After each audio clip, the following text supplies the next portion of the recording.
Sopan-là, ainsi que notre frère Samuel qui est dans le fin fond du Nord, quelque part dans un trou, hein, travaille dans les mines.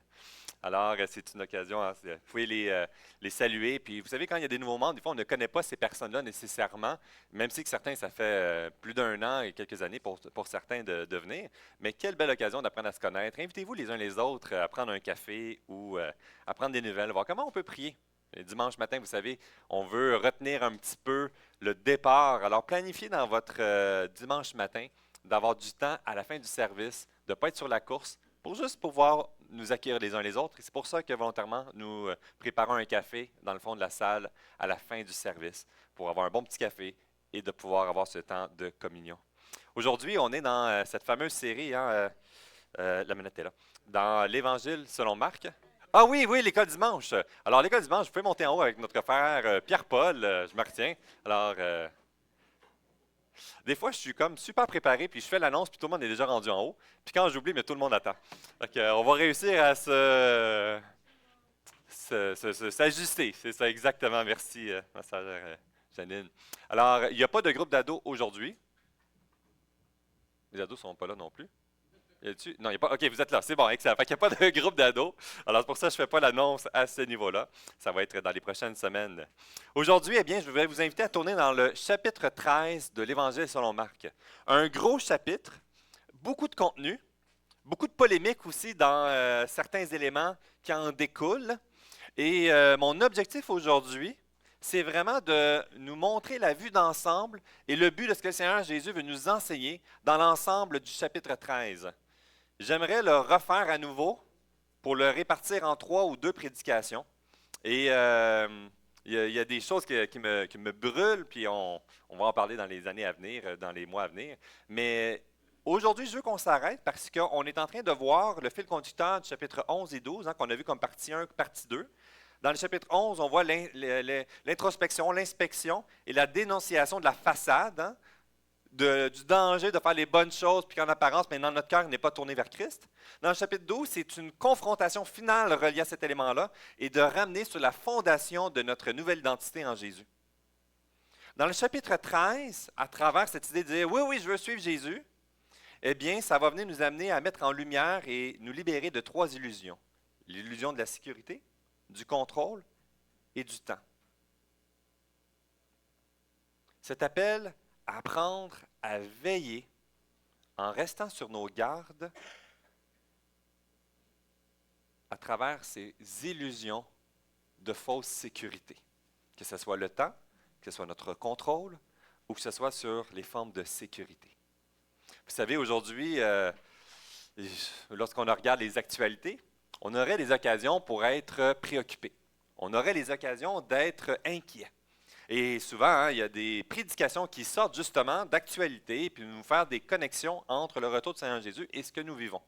Que ce soit les grandes guerres, la guerre en Ukraine, que ce soit la guerre en Iran, que ce soit la guerre en Israël, que ce soit les famines, que ce soit les tremblements de terre, que ce soit les catastrophes naturelles, que ce soit la problématique alimentaire, les crises que nous vivons d'une façon incroyable sur l'incapacité de satisfaire les besoins alimentaires de la population mondiale, que ce soit les maladies qui ne cessent d'augmenter, tandis que nous découvrons un nouveau médicament et une nouvelle solution à une maladie, et tout d'un coup, 3, 4, 5 nouvelles maladies apparaissent. Nous sommes dans une impasse que la capacité scientifique de notre monde aujourd'hui, qui avance d'une façon incroyable, est incapable de pallier face aux nouvelles maladies qui apparaissent ou qui refait surface ou autres.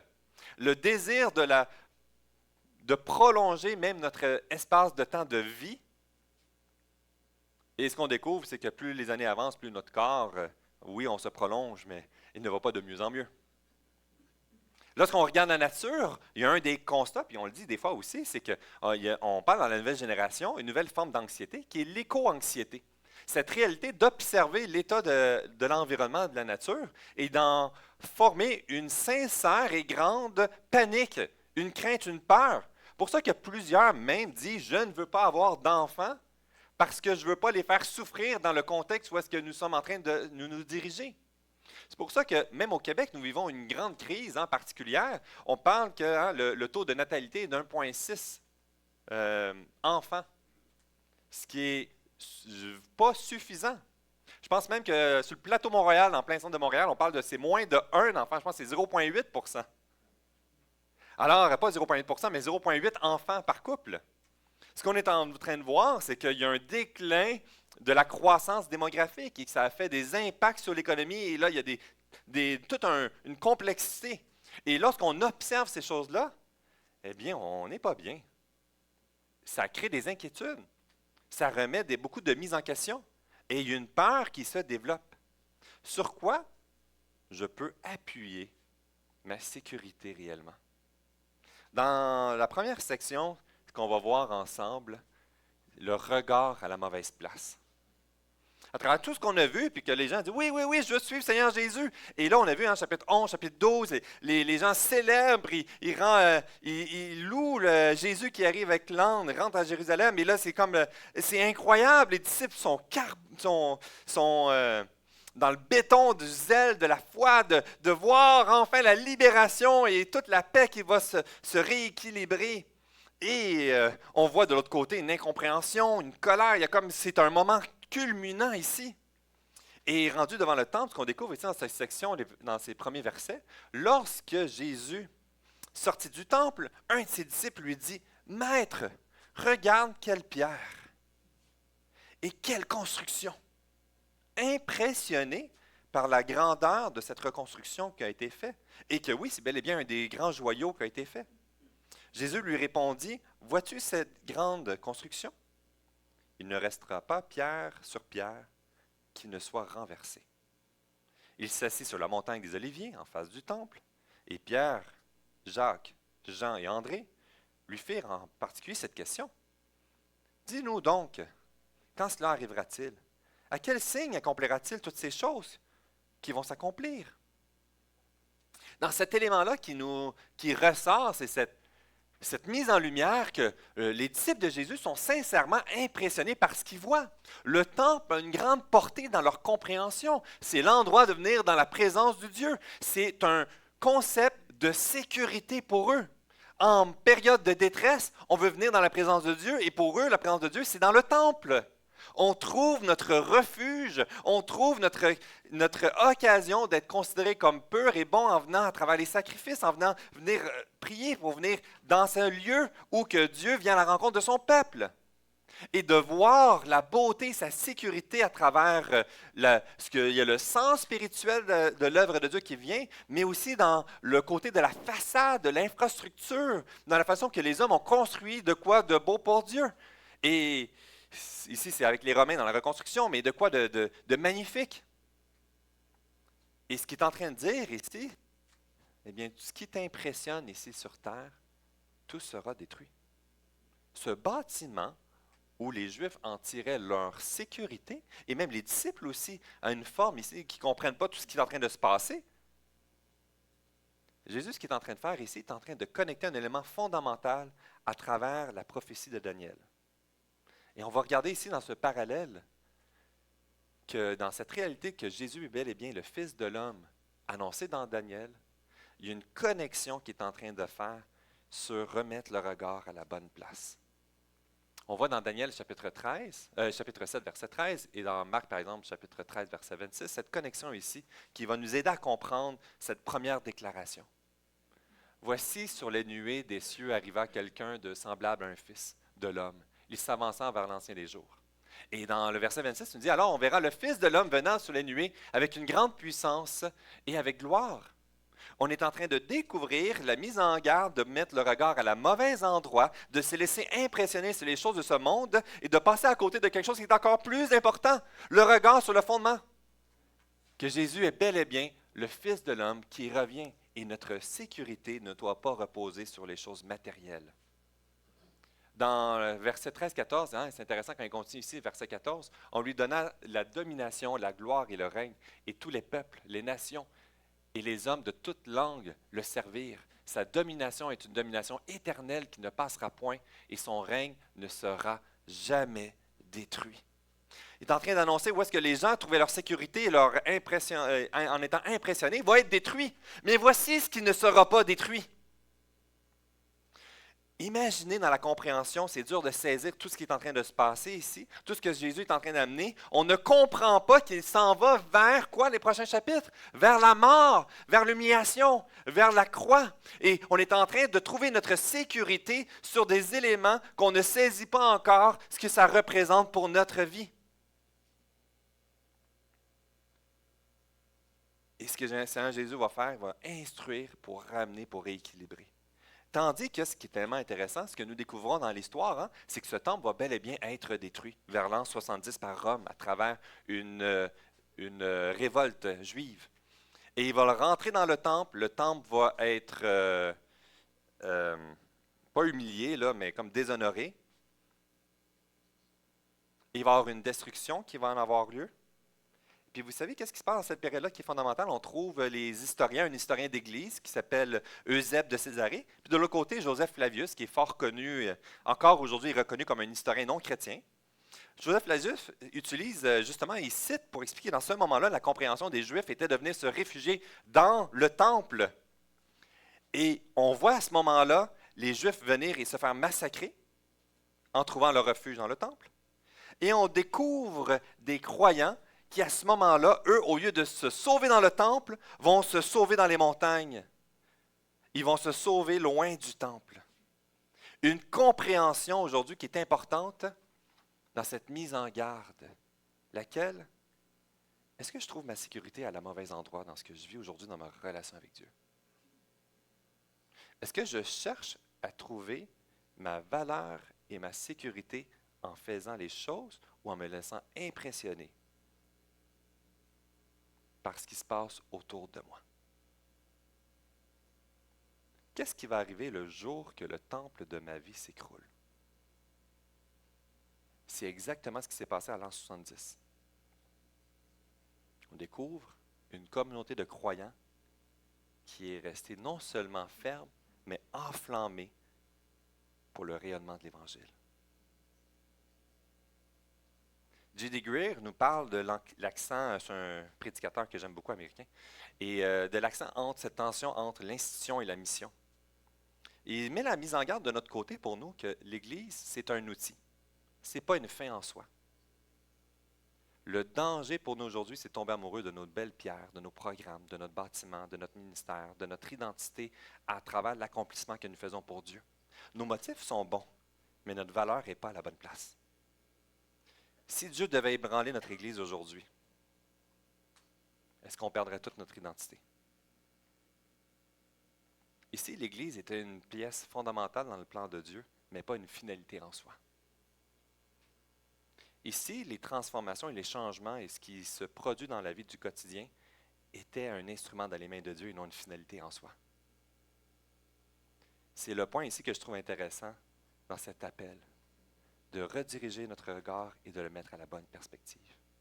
Pour ça qu'il continue, puis ce qui est en train de nous amener dans cet énoncé, c'est de enlever notre sécurité à la mauvaise place, sur le temple ou autre, notre propre temple de la vie, et de redécouvrir qu'est-ce que ça veut dire trouver ma sécurité et ma valeur en Jésus.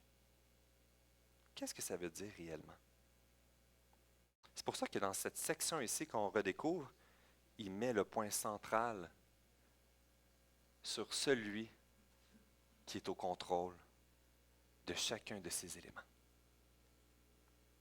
Le temple qui va s'écrouler n'est pas une fin en soi. Il redirige le regard à la bon endroit sur ce qui est éternel. Sa domination de l'œuvre de Jésus est une domination qui est éternelle. Elle ne passera point et son règne ne sera jamais détruit. Quel encouragement pour nos vies! À travers ce qu'on vit, à travers nos souffrances sincères. Imaginez le moment de douleur lorsque le temple a été détruit à l'an 170, les gens qui sont massacrés, exterminés. Il y a une sincère souffrance. On perd nos points de repère. On perd notre sécurité. Et ça nous force quoi? À venir dépendre de celui qui ne sera jamais détruit. À venir dépendre de celui qui est en parfait contrôle. À venir trouver notre sécurité à la bonne endroit. Et même si on dit, oui, Seigneur Jésus, je veux te suivre, mais je veux m'agripper à d'autres endroits en attendant. C'est pour ça que j'aime ça répéter souvent l'histoire de, vous savez cette image qu'on dit, ah Jésus, c'est ta béquille. Mais Amen! Parce que nous avons tous des béquilles dans la vie. Et ici, ce que Jésus est en train de faire, il est en train de briser des béquilles qui ne sont pas les bonnes parce que tôt ou tard, elle va lâcher. Puis dans la vie du croyant, il nous amène à nous délaisser. Parfois, il les fait casser afin que nous puissions nous agripper sur la bonne béquille. Et c'est Jésus-Christ, cette bonne béquille pour notre vie. Mais ça fait mal. C'est normal que ça fasse mal. Mais c'est pour quelque chose d'encore meilleur. Est-ce que je veux croire que Jésus sait ce qui se passe dans ma vie et qu'il est contrôle et qu'à travers toutes les choses qui peuvent s'écrouler autour de moi, son règne sur toute la création demeure éternel sur notre vie. À travers toutes les tentatives de s'opposer, qu'est-ce que nous découvrons? Comme on l'a dit tantôt dans le temps de louange, Dieu a toujours eu le dernier mot. L'ennemi de Dieu veut nous faire croire qu'il est au contrôle. Mais ultimement, il est pris dans une cage que Dieu a établie et rien n'ira à l'encontre de la volonté de Dieu. Et Jésus est en train de le pointer et de nous agripper à lui. À travers ça, ce qu'il nous appelle, puis dans cet enseignement, c'est qu'il veut nous amener à nous agripper à lui afin de se laisser conduire vers la destination. Puis nous, notre réalité, le défi, c'est que des fois, on veut s'agripper sur le refuge temporaire.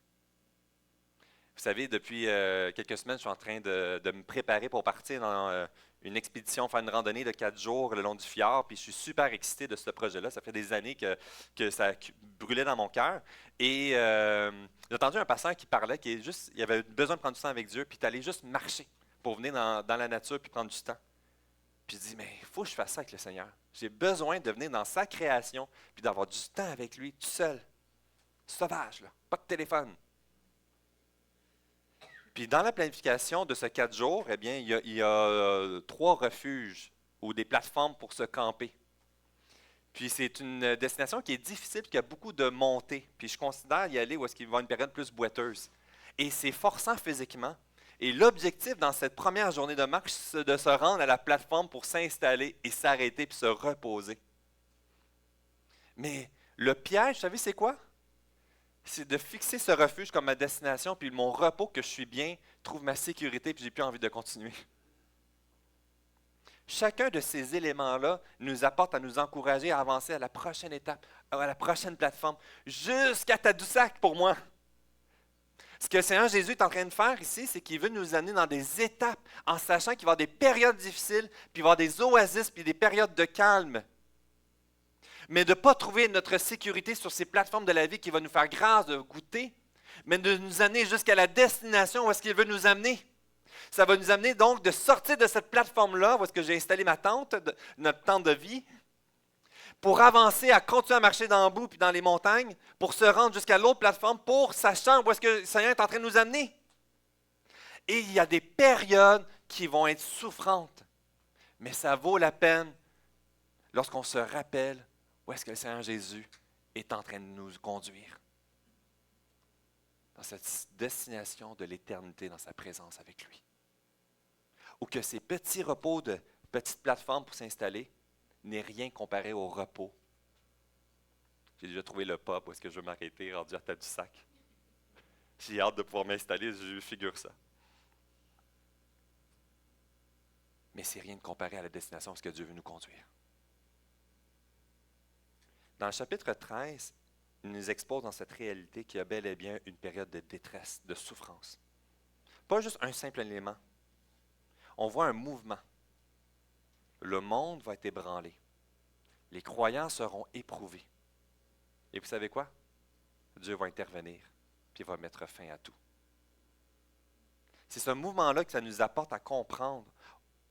Le piège, c'est de tomber dans la recherche de tous les petits détails, puisqu'on va voir tantôt, mais de ressaisir cette réalité de ce que c'est en train de se passer présentement, de ce qui va se passer à venir et de ce que Dieu est en train de faire maintenant et à venir. Et pour nous, c'est cet appel à garder le regard vers la destination et non la recherche des sécurités des petits refuges temporaires. Où est ta sécurité aujourd'hui? Qu'est-ce que tu vas perdre si ton temple tombe aujourd'hui? Souffrir ne veut pas dire que c'est mauvais pour autant.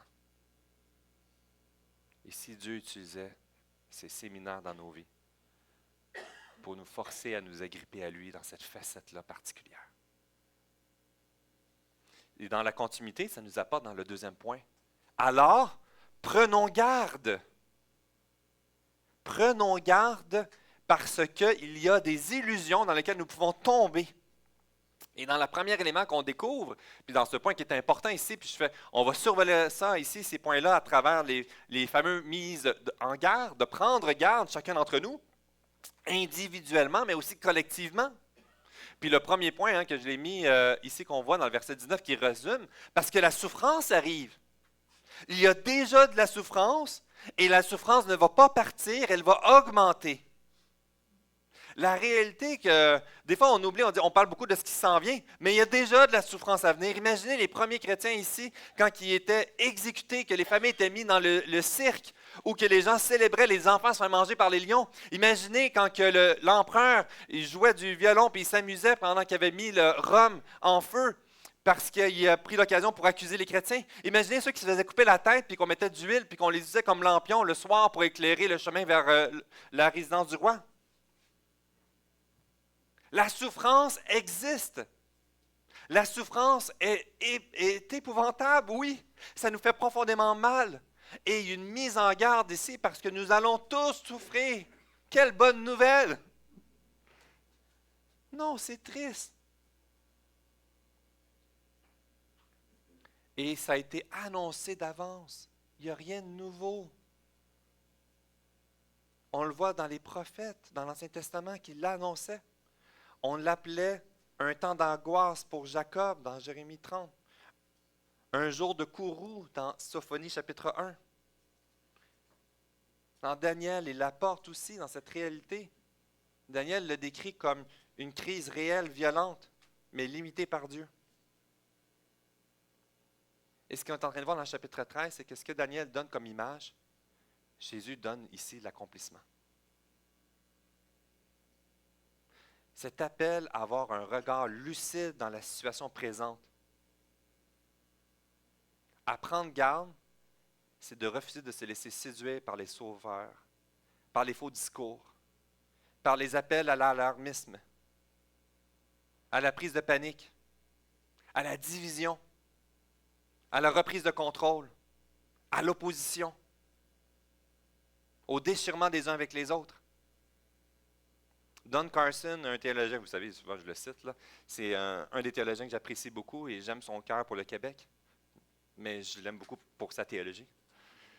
Il insiste sur le fait que Jésus ne cherche pas à nous donner des frissons à travers des scénarios catastrophes, mais à forger notre caractère à travers l'adversité. C'est intéressant, hein? Jésus ne cherche pas à nous donner des frissons avec des scénarios catastrophes, mais à forger notre caractère face à l'adversité. Ici, un des points qui sort le verbe grec blébédé. Dans prendre garde, ça suggère une attention visuelle, comme un soldat qui est en sentinelle. Intéressant, hein? Il reste sur ses gardes, puis il observe, il analyse. Ce n'est pas une peur, mais c'est une activité mentale. Pour ça que ça l'embarque dans la première section ici qu'on voit 5 à 8, contre les séducteurs. Il y a un vrai danger de confusion spirituelle. Lorsqu'on va entendre des cris de guerre, de famine, de pandémie, les gens cherchent un sauveur. Ils cherchent une sécurité. Ils cherchent une réaction, une opposition. Qu'est-ce que je peux faire pour opposer ou pour régler la situation? Et ici, ce qu'il est en train de dire, c'est qu'il y a un danger parce qu'il n'y a pas un antichrist, mais il y a aussi tout un système d'opposition qui va nous éloigner du mouvement de la croix. Il va nous éloigner du mouvement de l'Évangile. Il va nous faire perdre de perspective notre appel à marcher en obéissance à ce que Dieu nous a confié dans cette situation-là, spécifiquement. C'est comme la sentinelle qui est appelée à veiller et que là, il va commencer à avoir un orage. Puis il dit, il y a un orage, j'ai pas de parapluie. Ah, ben je vais retourner à la caserne. Puis il quitte son poste. Qu'on ne se laisse pas distraire et impressionner et apeurer, mais soyons fidèles dans ce que Dieu nous a confié. Et cet appel, c'est de ne pas se laisser distraire par les confusions spirituelles et les séducteurs qu'il peut y avoir. Oui, il y a des guerres. Oui, il va y avoir d'autres guerres. Mais ce n'est pas encore la fin. Dans l'autre élément qui en découle, dans les versets 9 à 13, prendre garde à soi-même. À travers la persécution, à travers la pression sociale, on va être confronté à accepter la souffrance et ne pas faire de concessions. Accepter de décevoir. Accepter la critique.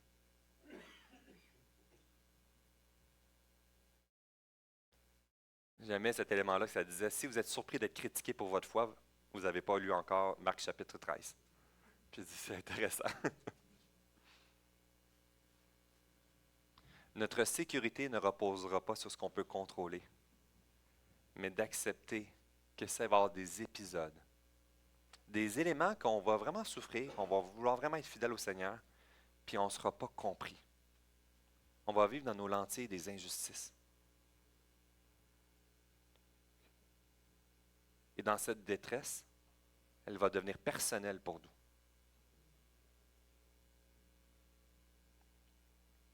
Comment je vais réagir? Comment je vais réagir? Vous savez, j'ai déjà raconté cette histoire-là, mais ça arrivait quand je travaillais dans le début de ma foi, puis je lisais ma Bible dans un dépanneur, je travaillais de nuit, puis il y avait un groupe de jeunes hommes de mon âge qui, de nuit, c'est rarement des gens de bonne vie, et ils se réunissaient pour là-bas. Puis là, ils voyaient que des fois, quand j'ai fini mon travail, je lisais ma Bible sur le comptoir à côté, puis là, ils trouvaient ça drôle. Puis là, il y avait un gars, un gros colosse, puis il allait dans les mêmes clubs que j'allais quand je n'étais pas chrétien, mais lui, c'était pour vendre de la drogue. Puis il en était fier. Puis c'était un gros colosse, puis il amusait, là, il me provoquait tout le temps. Puis là, il se moquait de moi, puis à un moment donné, là, il y avait tous les gars qui étaient ensemble, puis il riait de moi pendant que lui, il me poussait. Puis dans mon cœur, j'avais juste envie de le frapper. Je me retenais pour ne pas le frapper, ça m'aurait fait du bien. Mais je ne l'ai pas fait. Vous savez pourquoi? Parce qu'il était colosse. C'était une bonne chose à cette occasion-là. C'est la sagesse. Puis vous savez quoi? J'ai rien fait, j'ai rien dit. Puis le lendemain, il vient me voir, le lendemain soir tout seul, puis il dit, je comprends pas pourquoi tu ne m'as pas frappé. Je dis, Il dit, maintenant, parle-moi de ta Bible. Et à partir de ce moment-là, on a commencé à étudier la Bible ensemble. J'ai aucune idée qu'est-ce qui est arrivé avec ce gars-là, sûrement qu'il s'est fait arrêter. Mais Dieu connaît la finalité de cette histoire-là. Il connaît les cœurs. Et à travers les circonstances qu'on ne saisit pas, ici, il est en train d'agir dans cette situation-là. Ici, dans la reprise de contrôle dans ce que je vis, je suis en train d'empêcher Dieu d'agir dans ma vie et dans la vie de l'autre personne. Faisons garde à nous-mêmes. Et c'est cet appel à la fidélité à travers la souffrance qui nous force à dépendre au Saint-Esprit. La réalité, là, ce qu'on dit, là, mon épouse et moi, on le dit, pourquoi c'est toujours quand on souffre qu'on vient vivre des moments de prière incroyables?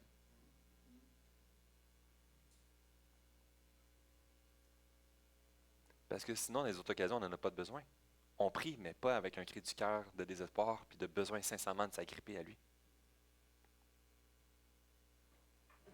Dans cet appel, quand ça continue, d'à travers le discernement, 14-23 dans cette section, parce qu'il va y avoir des abominations. Il va y avoir des faux miracles. Il va y avoir des choses qui vont impressionner. Il va y avoir des grands discours. Et le piège, c'est de rester des bébés spirituels, de ne pas se nourrir dans la parole de Dieu, de dire Jésus, c'est suffisant. Amen. Mais on est appelé à se solidifier, à grandir dans une foi basée non sur les miracles fragiles, mais sur la parole de Dieu, sur l'œuvre de Christ qui nous a transmis tout ce qu'on avait besoin de savoir. Il ne nous a pas donné tout ce qu'on voulait savoir. Il nous a donné tout ce qu'on avait besoin de savoir. Et cet appel dans ce discernement, c'est qu'à travers les sources de souffrance, je vais venir dans sa présence et je vais sonder sa parole. Seigneur, viens éclairer. J'ai mal, viens, aide-moi à comprendre ce que je vis. Voici telle situation, comment réagir? Quelles sont Pas ce que les gens disent de la Bible. Qu'est-ce que la Bible dit tel quel? Revenons à la source. C'est pour ça, quand je fais mes premières rencontres de disciples, des fois, les gens ont 1000 questions, puis je réponds des questions, oui, mais il y a une limitation. À un moment donné, tu veux pas dépendre de moi. Tu veux aller à la source. Moi, je peux dire bien des belles choses, mais ça peut être des niaiseries. Chacun d'entre nous, on peut avoir même sincèrement être convaincu, puis être dans le champ. Dans ma début de vie chrétienne, je parlais de Jésus, puis je parlais des choses, puis je disais, oh, il y a un passage qui dit que c'est péché, fumer de la cigarette. Puis là, je parle de ça aux autres, puis là, un chrétien mature me dit, ah oui, montre-moi ce verset-là. Ben oui, certain. Là, je le cherche. J'ai arrêté de le chercher. C'est que des fois, hein, on est bien intentionné, mais on est un petit peu dans le champ. Il faut revenir à la source. Il faut se laisser transformer et de ne pas analyser la Bible à la lumière de ce qu'on vit, mais de regarder à la lumière de ce que la Bible elle est. Dans la simplicité et en acceptant les limitations de ce que Dieu a désiré nous donner dans ce qu'on avait besoin de savoir et non dans ce que nous voulons savoir dans notre façon, dans notre temps. Prenons garde à notre discernement. Quand on pense que notre discernement elle est forte, c'est là qu'on glisse, qu'on fait des raccourcis. Et ici, prenez garde quand la victoire de Jésus, elle est certaine. Prendre garde, donc, dans tous ces éléments-là. Ce n'est pas un appel à la panique. Ce n'est pas un appel à reprendre le contrôle de notre vie. Ce n'est pas un appel à se faire nous-mêmes justice, mais d'être fidèle dans ce que Jésus-Christ nous a confié à chacun d'entre nous à travers les balises des Écritures. Quelle bonne nouvelle de savoir que la détresse, la souffrance que je vis ne va pas prendre le dessus sur mon âme. Ce que nous vivons, le monde souffre, mais elle n'est pas hors de contrôle. Le roi dirige encore. Alors quand j'entends qu'il y a une 3e ou 6e guerre mondiale, je ne sais pas au moins qu'on est rendu, eh bien, dans cette réalité-là, on peut observer les faits puis se dire, hey, la Terre va vraiment être détruite. Imagine une attaque nucléaire puis tout se détruit. Puis c'est imminent. Puis tu dis, wow! Parce que je sais que le Seigneur Jésus est encore au contrôle puis que c'est lui qui va revenir, ça me dit peut-être qu'il va revenir plus vite que je pense. Mais il peut aussi intervenir et dire, c'est assez. C'est pas moi. C'est pas mon temps. C'est moi qui détermine c'est quand à la fin. C'est pour ça qu'on voit des pics incroyables de grandes guerres, d'intensité, puis à un moment donné, il y a une accalmie. Ici, c'était Dieu qui intervenait. Et si Dieu intervenait au-delà de ce qu'on peut comprendre et dans le temps que nous ne comprenons pas, quelle bonne nouvelle de savoir que Jésus-Christ a déjà vaincu. Et que sa justice, son jugement qui va s'établir, tout est planifié et tout est connu par lui. Alors, à travers tous ces éléments-là, c'est un appel, comme dans le verset 11, qui dit tellement bien, qu'on vous amènera pour vous livrer. Ne vous inquiétez pas d'avance de ce que vous aurez à dire, mais dites ce qui vous sera donné à l'heure même, car ce n'est pas vous qui allez parler, mais c'est l'Esprit Saint. Pour moi, c'est un passage tellement puissant dans ma vie. Je vois les choses, les souffrances, je vois les possibilités d'opposition, je vois les choses qui peuvent tomber, je vois les gouvernements qui lèvent de nouvelles lois pour s'opposer. Puis là, ça crée un inconfort. Je me dis, qu'est-ce qui va se produire? Il va falloir changer les choses, il va falloir. Et là, cet appel, c'est, hey, arrête là! Arrête de t'inquiéter. Quand ça va arriver, viens dépendre du Saint-Esprit et laisse-le agir dans ta vie. Laisse-le agir dans la situation. On voit des gens qui vivent des périodes de deuil, de souffrance. On dit, comment tu fais pour avoir cette paix-là? Je ne comprends pas. Ben oui, parce qu'il est en train de laisser le Saint-Esprit agir dans sa vie et elle vit une paix incroyable. Comment dans le livre des Actes, on voit des moments de paix et de sérénité à travers la persécution, à travers la lapidation. Ce n'est pas parce que c'est un bon Jack. Ce n'est pas parce qu'il a compris un niveau d'élévation supérieur à nous. C'est qu'il laisse le Saint-Esprit faire son œuvre dans sa vie. Ne nous inquiétons pas. Et quand ça va se produire, laissons le Saint-Esprit parler à notre place. Et pour ça, il faut venir dépendre de lui. Vouloir suivre Jésus, vivre l'Évangile, c'est traverser un océan qui est rempli de dangers. Les tempêtes, les grandes vagues. les bris mécaniques et autres. Suivre Jésus, c'est d'accepter de traverser cet océan-là, en sachant que la destination où est-ce qu'on va vaut bien plus la peine que de rester de ce port-là, de peur d'avancer dans ces tempêtes. On n'y arrivera pas par nous-mêmes. Et c'est ça la bonne nouvelle. Découvrir ce que Jésus est en train de faire et ce qu'il va faire rendu là dans ces étapes-là. Dans cette fin ici, cet appel à veiller. Veillons ensemble. Prendre garde et veiller, rester vigilant. Il y a deux images qui sortent à travers le figuier, puis l'image du maître et le potier.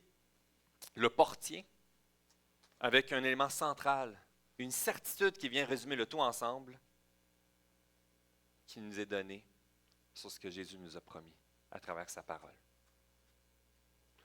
On voit ici, dans cette première question, oui, mais quoi faire en attendant? C'est bien beau, là, mais qu'est-ce que je fais maintenant en attendant concrètement? Et c'est ce qu'il nous aborde ici dans le verset 28 en 31. Instruisez-vous par une comparaison tirée du figuier. Dès que les branches deviennent tendres et que les feuilles poussent, vous connaissez que l'été est proche. De même que quand vous verrez ces choses arriver, sachez que le Fils de l'homme est proche à la porte. Que ces éléments que vous allez voir qui vont se produire progressivement, se manifester dans le monde, dans nos vies, on le sait que ça va se produire, ça s'en vient, on se rapproche de ce temps-là. Que l'histoire de la Deuxième Guerre mondiale, que quand on regarde en arrière, c'est tous des signes de dire il y a une fin à venir. Notre sécurité n'est pas sur la terre. Quoi faire en attendant? Instruisez-vous. En sachant que comme les premiers signes avant que le figuier produise des fruits, nous rappellent que l'été arrive et il va produire ses fruits. Comme nous savons que le Fils de l'homme est proche, Jésus-Christ. Prenez garde, prions. L'importance de prier. Trop souvent, on est en mode réaction. Et quand on est en mode réaction, on frappe un mur. Dans l'aspect de la prière ici, c'est de venir de dépendre à la bonne personne, de le laisser diriger et de faire cette transformation dans notre cœur. Si on ne prie pas, là, ça n'ira pas loin notre chose. Priez sans cesse.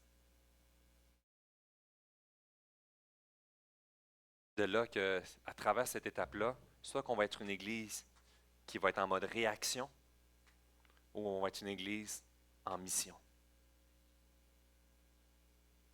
Mode réaction, on va observer les signes, on va essayer de contrôler les circonstances. On va essayer d'analyser les choses pour glorifier Dieu. En mission, on va laisser diriger notre vie. On va laisser nous utiliser. On va laisser le maître à travers les périodes de souffrance. Et d'être fidèle à laisser nous utiliser en ne frappant pas le gars qui nous tape ses nerfs au dépanneur. Ce que j'aime ici, c'est que dans cette illustration qu'il nous apporte, les guerres, les famines, ce n'est pas le signal que la fin est arrivée. Mais c'est un signal pour dire que présentement, le monde est en travail. Et c'est comme Jésus l'a dit, ce sont les douleurs de l'enfantement, les douleurs préparatoires à l'accouchement. J'ai eu 5 enfants, puis à chaque fois que les contractions commençaient, je me disais, c'est là maintenant! Puis finalement, c'était pas aujourd'hui. Là, on se ramasse à l'hôpital, ma femme va accoucher, voici les contractions, elle commence à sentir la douleur, puis les premiers, tu ne sais pas c'est quoi les intensités de douleur en soi. Puis elle dit, retourne, là, c'est pas encore le temps. On voit des personnes, là, ma femme est en train d'accoucher, puis là, finalement, c'est vraiment le moment, le bébé est en train de sortir. Après 30 heures d'accouchement, de contraction, de ci, de ça, puis qu'on a fait 30 heures qu'on attend, on a les yeux cernés. Puis qu'une personne arrive, puis elle dit, oui, je pense que je vais accoucher. Puis là, la personne dit, ben, le médecin, il pose la question, elle dit, mais t'es-tu sûr? Puis il dit, oui, mais j'ai senti un petit peu comme un effet une petite contraction ici, un petit pincement. Des fois, on est comme plus sensible, un peu sursensible. Mais se rappelle ici qu'à travers ce qu'on vit aujourd'hui, c'est les signes que l'accouchement, l'enfantement va venir. Et il y a des douleurs qui vont amplifier pour nous amener à quelque chose de beau, le bébé. l'enfantement, à travers cette compréhension que ce que nous vivons, c'est une préparation, puis c'est nous amener à nous rappeler que Christ s'en vient.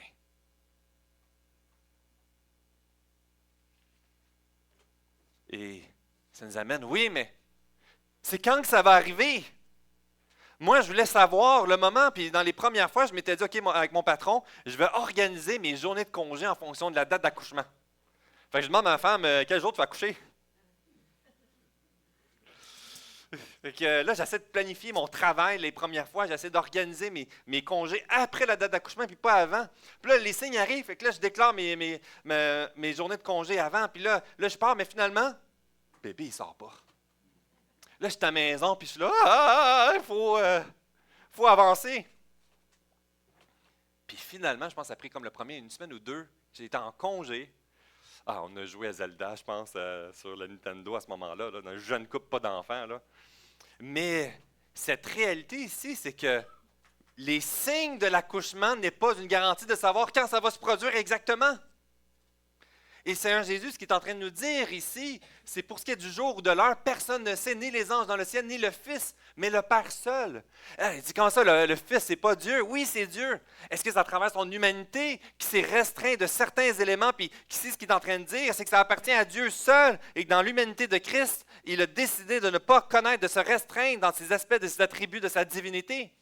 Mais le point, ce qu'il est en train de dire, c'est que même si le Fils, ici sur terre, ne connaît pas le moment, puis nous, on est en train de dire, oui, OK, peut-être, mais moi, je veux savoir c'est quand. Puis là, avec cette guerre-là, je fais un lien, puis ça va tomber tel jour. Le nombre de faux prophètes aujourd'hui qui déclarent des dates, des liens, des ci, des ça. Qu'est-ce qu'on faisait avec les faux prophètes dans l'Ancien Testament? Non, OK, j'arrête là. Mais ce qu'il est en train de dire ici, cet élément-là, c'est que si le Fils nous dit, ne te préoccupe pas, même les anges dans le ciel ne le savent pas, le but, c'est pas de connaître la date. Le but, c'est d'être le cœur à bonne place, le regard à bonne place. Puis quand tu vas voir les signes, sois prêt parce qu'il s'en vient. Il existe plusieurs interprétations de comment il va s'en venir, mais tous sont d'accord de dire, on ne le sait pas exactement quand ça va se produire. Il y a un passage ici qui est assez dur à contredire. Et c'est pour ça qu'il continue. Alors, veillez et priez, car vous ne savez pas quand ce temps va venir. Oui, mais quoi faire quand il va arriver? Il sera comme un homme qui, partant pour un voyage, laisse sa maison, remet l'autorité à ses serviteurs, indique à chacun sa tâche et ordonne au portier de veiller. Veillez donc, car vous ne savez pas quand le maître va revenir à la maison, ou le soir, au milieu de la nuit, ou au chant du coq, ou le matin. Craignez qu'il vous trouve endormi et son arrivée soudaine. Ce que je vous dis, je vous le dis encore à tous, veillez. Ne tombons pas dans un sommeil spirituel.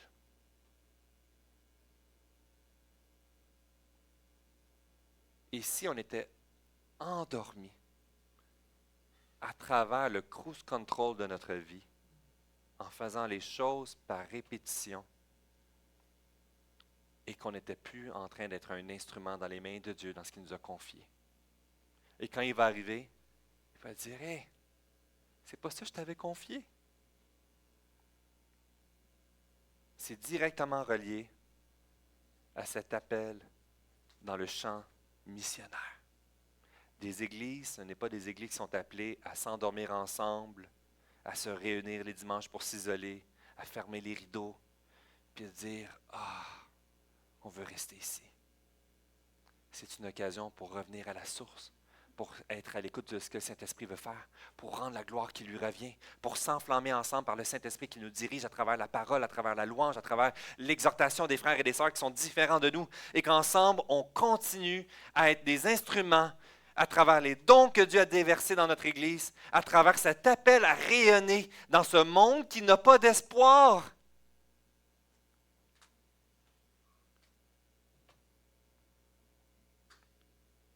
Ne soyons pas comme un portier qui dort parce qu'il est tanné d'attendre. Mais fidèles dans ce qu'il nous a confié à chacun d'entre nous.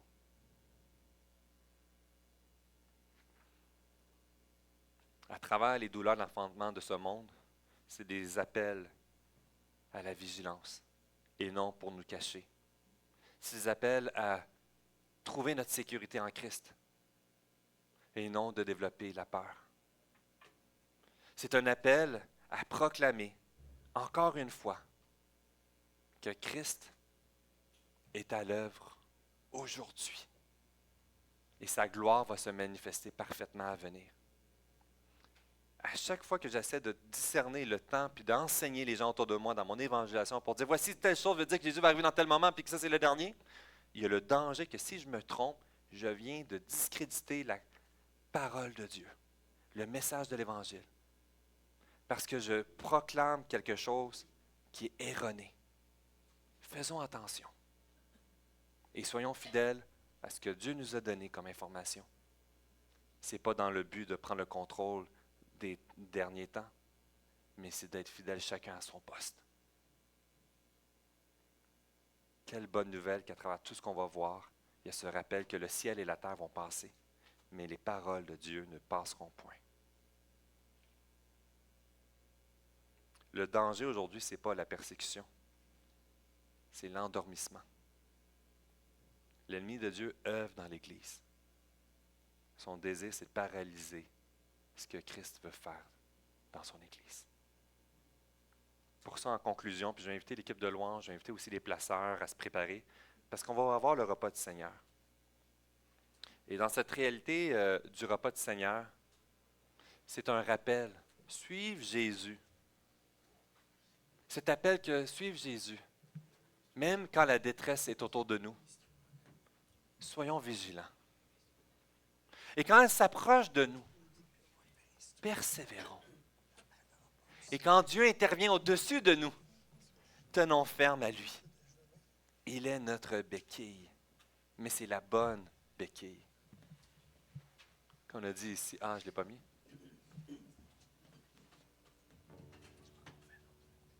J'aimerais aujourd'hui, à travers cette occasion du repas du Seigneur, de se rappeler qui Jésus est pour chacun d'entre nous.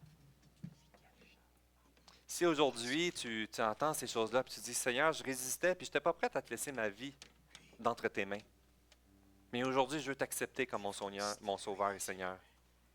Le repas du Seigneur sert comme un symbole pour nous rappeler ce qu'il a accompli à la croix. Qu'à travers sa mort et sa résurrection, il est venu tout accomplir. Il est venu supporter la colère de sa sainteté sur nous. On fait ce symbole en disant, oui Seigneur Jésus, tout vient de toi et tout est pour toi.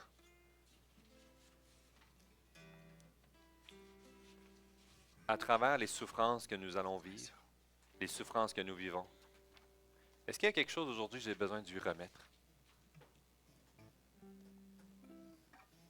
Ma tristesse et ma douleur.